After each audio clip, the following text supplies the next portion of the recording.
পশ্চিমবঙ্গ সহ ভারতের 4 রাজ্য ও কেন্দ্রশাসিত অঞ্চলের বিধানসভা নির্বাচনের ভোট গণনা আজ। আর এই মুহূর্তে পশ্চিমবঙ্গের ভোট গণনার খবর জানাতে সরাসরি যুক্ত আছেন সহকর্মী দীপক দেবনাথ। দীপক, ভোট গণনা শুরু হয়েছে কিনা জানাবেন, আর নিরাপত্তার পরিস্থিতি কেমন দেখছেন এ নিয়ে বিস্তারিত জানাবেন।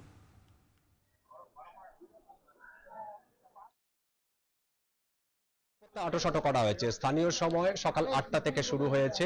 মিনিট দুয়েক সময় হয়েছে। প্রথমে পোস্টাল ব্যালটের গণনা শুরু হবে। অলরেডি শুরু হয়ে গেছে এবং এই পোস্টাল ব্যালটের যে গণনা, সেই গণনা শেষ হলে কিন্তু ইভিএম অর্থাৎ ইলেকট্রনিক ভোটিং মেশিন, যেখানে ভোট দান করা হয়েছে, সেটি খোলা হবে এবং সেটির মধ্যে দিয়ে গণনা শুরু হবে। প্রথম আধ ঘন্টা থেকে পৌনে 1 ঘন্টা বা 1 ঘন্টা সেটি কিন্তু পোস্টাল ব্যালটের গণনা চলবে। ইতিমধ্যে শুরু হয়ে গেছে, যেটা বলছিলাম 2 মিনিট হয়েছে।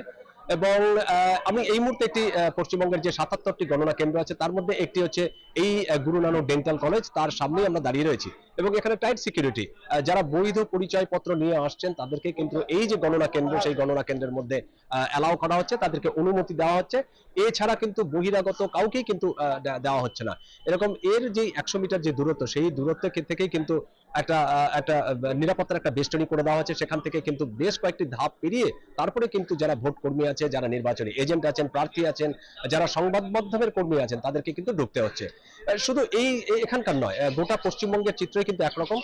293 আসনের গণনা চলছে। আপনি জানেন যে 294 আসনে ভোট হয়েছিল, যদিও ফলতা আসনটি একটি মাত্র আসন, যেখানে কিছু অনিয়মের অভিযোগ ওঠায়, সেটিকে পরে একটা সময় গণনা হবে আগামী 21শে মে। কিন্তু যে 293টা গণনা আসনের যে গণনা হচ্ছে, সেটি 77টা কেন্দ্র হচ্ছে, তার মধ্যে একটি হচ্ছে এই ভবানীপুর।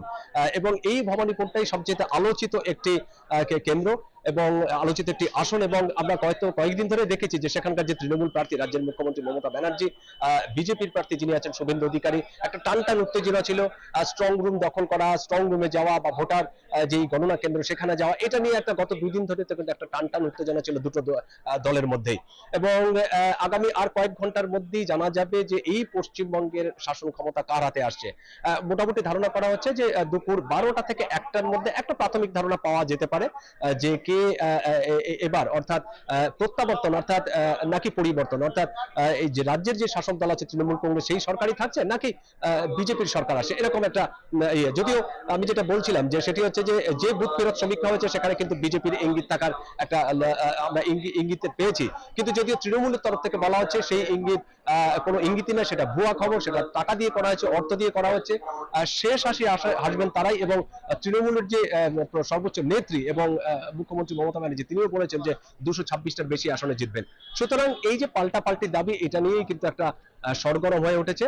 এবং গোটা রাজ্য জুড়েই যে সমস্ত 77টা যে গণনা কেন্দ্র আছে, সেখানে কিন্তু হাই সিকিউরিটি অর্থাৎ কড়া নিরাপত্তা মোতায়েন রয়েছে। অ্যানি, বিধানসভা নির্বাচনের ভোট গণনা আজ, সে খবরে জানাচ্ছিলেন সহকর্মী দীপক দেবনাথ।